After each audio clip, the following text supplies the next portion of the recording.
This delicious cornbread recipe happens to be one of the most unusual I've ever used. Fresh corn from the farmer's market, scaled out at 652 grams, so I took my magic spreadsheet and pulled the whole recipe down to a 36% batch. I start by verifying my scalings against the recipe for accuracy.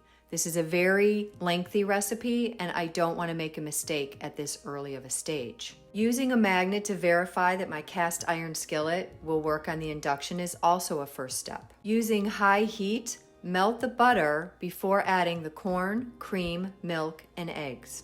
In essence, you are browning the butter with the other ingredients, and this creates a layering of flavor at the cellular level. The cooking process reduces water, toasts the proteins, and caramelizes the sugars. Avoid stirring too often. Go around the bottom corner edge and do a figure 8 through the center just to check that nothing is sticking. Isomalt is a secret ingredient. Combine it with your other dries. Isomalt gives bulk and also has a lower sweetening power than sucrose.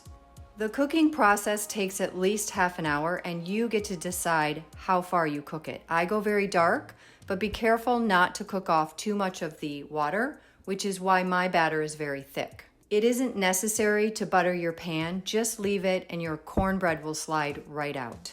Blend the mixture on high until it's a thickness that you like and not too fine. The wet batter gets folded and then stirred into the dry ingredients in 3 additions. This recipe also works very well with frozen corn, so don't hesitate to freeze your corn or use frozen corn from the store. Being careful not to overmix, but also intentionally hydrating all of the dries is very important. Spread the batter out, but do not press it down. Check at 20 minutes in a 375 Fahrenheit oven. With an instant read thermometer, 194 Fahrenheit will let you know that it's done.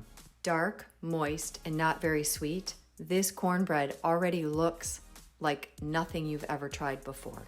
It takes the familiar and turns it on its head in a good way.